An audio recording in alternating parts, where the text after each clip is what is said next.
Hello दोस्तों, कैसे हो सब दोस्तों। ये वीडियो बेसिक अकाउंटिंग टर्म्स का पार्ट 2 है। तो अगर आपने पार्ट 1 अभी तक नहीं देखा है तो आप पहले पार्ट 1 को देखेंगे, उसके बाद पार्ट 2 को। एंड अगर आप यह वीडियो डायरेक्टली देख रहे हैं तो भी आपको ये वीडियो समझ आ जाएगी, बट आई एडवाइज कि आप पार्ट 1 को पहले देख लें। तो चलिए दोस्तों, स्टार्ट करते हैं अपनी वीडियो। देखिए दोस्तों, लास्ट लेक्चर में हमने डिस्कस किया था कि ओनर को, एक बिजनेसमैन को बिजनेस स्टार्ट करना था और वो बिजनेस स्टार्ट करने के लिए ही रिक्वायर्स 100 लाख रुपीज। तो उसने कैसे कैसे उस पैसे को अरेंज किया था। तो अगर मैं उस सारी अरेंजमेंट को इधर इस साइड लिख लेता हूं तो उसे मैं कहने लगूंगा लाइबिलिटी। तो दोस्तों, liabilities means nothing but arrangement of money, कि बिजनेस ने कहां कहां से पैसा इकट्ठा किया, कहां कहां से पैसे को अरेंज किया। एक बिजनेस को पैसा कहां कहां से मिल सकता है। अब बिजनेस को पैसा या तो उसके ओनर से मिलेगा, जो कि उसकी इंटरनल पार्टी मानी जाती है, क्योंकि इंटरनली बिजनेस को एक्चुअली में अगर देखा जाए इन रियल सेंस तो वो ओनर, वो बिजनेसमैन ही चला रहा है। इसलिए ओनर और बिजनेस के बीच में जो रिलेशनशिप होता है वो बहुत क्लोज का होता है, बहुत इंटरनल रिलेशन होता है। ठीक, तो बिजनेस को या तो ओनर से पैसा मिल सकता है या फिर बिजनेस आउटसाइड पार्टीज से पैसे को अरेंज करेगा, जैसे कि loan from friend, loan from bank, या फिर वो शॉर्ट टर्म लोन्स ले सकता है,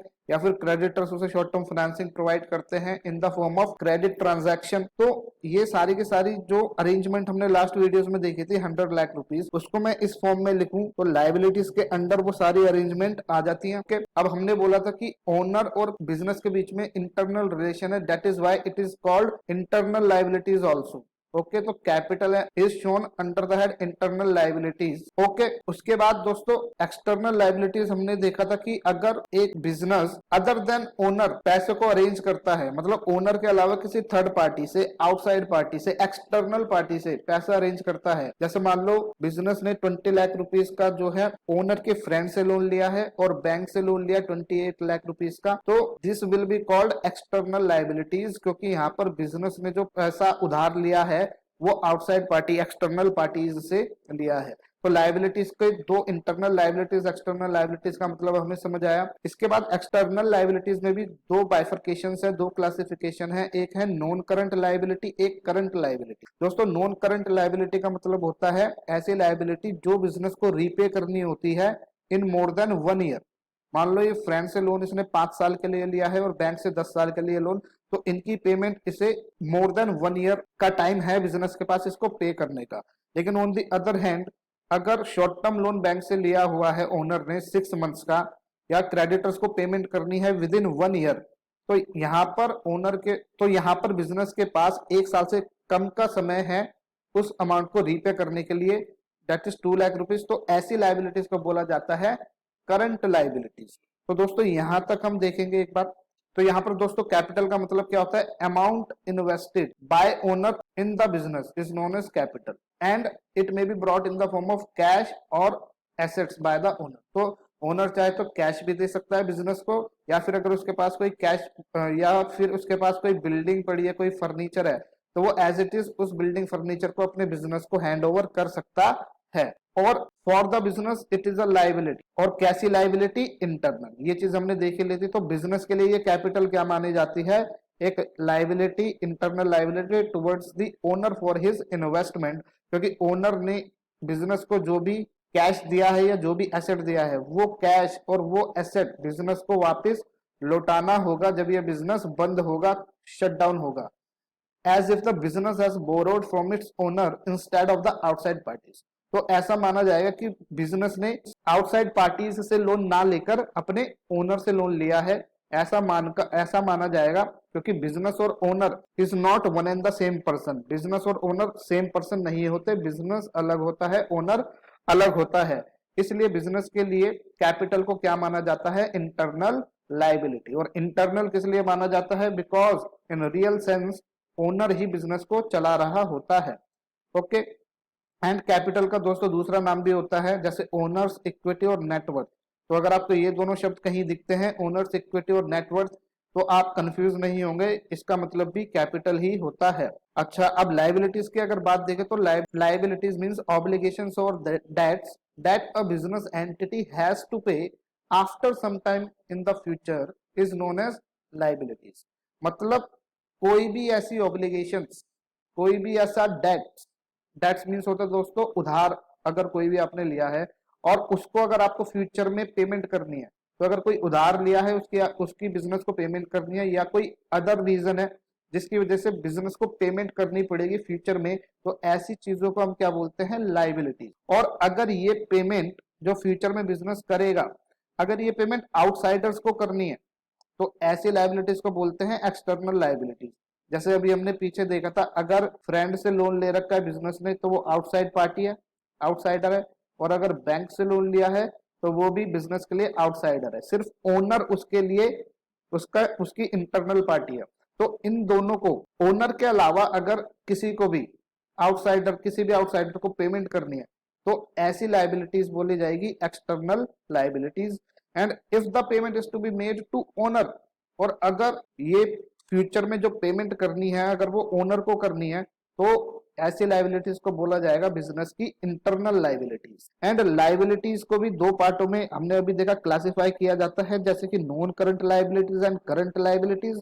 तो नॉन करंट को हमने देखा दोज ऑब्लिगेशंस और डेट्स, ये ऐसे उधार हैं, ऐसी ऑब्लिगेशंस हैं that are payable after a period of 1 year, जिसको पेमेंट करने के लिए अभी हमारे पास कितना समय है, मोर देन 1 ईयर, 1 साल से ज्यादा का समय है।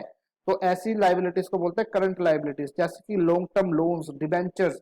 और करंट लाइबिलिटीज दोज ऑब्लिगेशंस और debts that are payable within a period of 1 year, जो विद इन 1 ईयर, 6 महीने, 7 महीने, 11 महीने, इतने समय के पीरियड में जिनकी पेमेंट बिजनेस को करनी पड़ेगी, उसके ऊपर ऑब्लिगेशन आ जाएगी कि उसे पे करना ही करना होगा। ऐसी लाइबिलिटीज को बोलते हैं करंट लाइबिलिटीज, जैसे कि creditors, short term loans, bills payable. तो दोस्तों यहाँ तक आपको वीडियो आई होप समझ आई होगी। अच्छा, इसके बाद यहाँ तो हमने बात करी लाइबिलिटीज की अभी तक की। लाइबिलिटीज में आपकी इंटरनल लाइबिलिटीज होती है, एक्सटर्नल लाइबिलिटीज होती है। एक्सटर्नल में भी आपकी non current, current more than 1 year वाली, नॉन करंट, करंट वाली, करंट जो है विद इन 1 ईयर वाली। अच्छा, यहाँ तो पैसा हमने अरेंज कर लेते हैं, उसके बाद हमने लास्ट वीडियो में क्या देखा था कि पैसा अरेंज हो जाता है, तो उसके बाद अगला स्टेप क्या आता है, उस पैसे को इन्वेस्ट करना। और उस पैसे को इन्वेस्ट करके क्या क्रिएट करनी, एक बिजनेस इंफ्रास्ट्रक्चर। तो एक ओनर क्या करता है, एक बिजनेसमैन क्या करता है, इस 100 लाख रुपीज से जो उसने अरेंज किए, उसको वो इन्वेस्ट करके क्या करता है, असेट्स को परचेज करता है। अब असेट्स भी दो कैटेगरी के होते हैं, एक होता है हमारा नॉन करंट एसेट्स, एक होते हैं करंट एसेट्स। तो दोस्तों जैसे लाइबिलिटीज में है वैसे ही क्राइटेरिया असेट्स में भी है कि मोर देन 1 ईयर, मतलब ऐसे एसेट्स जो हमारे बिजनेस में 1 साल से ज्यादा टिके रहेंगे, यूज होते रहेंगे, ऐसे असेट्स को बोला जाता है नॉन करंट एसेट्स। अब दोस्तों असेट्स क्या होता है, तो लास्ट वीडियो में मैंने बहुत अच्छी तरीके से आपको समझाया हुआ है, तो आप फर्स्ट वीडियो को देख लेंगे तो आपको क्लियर हो जाएगा। लेकिन यहाँ पे मैं आपको बता देता हूँ कि असेट्स का मतलब होता है प्रॉपर्टी जो कि बिजनेस ओन करता है, और उस प्रॉपर्टी से बिजनेस को फ्यूचर में कोई ना कोई बेनिफिट होगा, या फिर बिजनेस को कोई ना कोई कैश रिसीव होगा। तो जैसे कि दोस्तों नॉन करंट में आपकी building, furniture, plant and machinery, अगर बिजनेस ने ये चीजें खरीदी हैं तो ऐसे एसेट्स को बोला जाएगा नॉन करंट एसेट्स, और ये बिजनेस के अंदर मोर देन 1 ईयर यूज होते रहेंगे। Building, furniture, plant and machinery, ये 10 साल, 15 साल, 20 साल तक यूज होते रहेंगे, तो ऐसे एसेट्स को बोलते हैं नॉन करंट एसेट्स। और करंट एसेट्स दोस्तों ऐसे एसेट्स होते हैं जो लेस देन 1 ईयर, जो कि विद इन 1 ईयर कन्वर्ट हो जाते हैं कैश में। तो ऐसा एसेट्स जो या तो पहले से कैश की फॉर्म में, जैसे कैश इन हैंड, वो भी करंट एसेट है, या फिर अगर मेरा कैश बैंक में रखा हुआ है, तो दोस्तों बैंक से पैसा निकाल के उसे कैश में कन्वर्ट करने में कितना समय लगता है, सिंपली आपको बैंक जाना होता है और अपना विड्रॉल फॉर्म भरना होता है, और आपका बैंक में जो कैश रखा होता है वो आपके पास कैश इन हैंड की फॉर्म में कन्वर्ट हो जाता है। तो कैश एट बैंक और cash in hand is always current assets. इसके बाद एक एग्जांपल अगर मैं दूं आपको, एक डेटर्स होते हैं। डेटर्स ऐसे पर्सन होते हैं जिनको हमने उधार माल बेचा होता है और उनसे हमें पैसा विद इन 1 ईयर रिसीव करना होता है। कोई भी बिजनेस अपना माल उधार 1 साल से ज्यादा के लिए नहीं बेचता, तो इन डेटर से भी हमें विद इन 1 ईयर क्या रिसीव हो जाएगा, कैश। तो डेटर भी हमारे लिए एक असेट है, क्योंकि फ्यूचर में हमें इससे कैश रिसीव होगा और विद इन 1 ईयर रिसीव होगा, इसलिए डेटर किस कैटेगरी में आएगा, असेट्स की, करंट असेट्स की कैटेगरी में। तो दोस्तों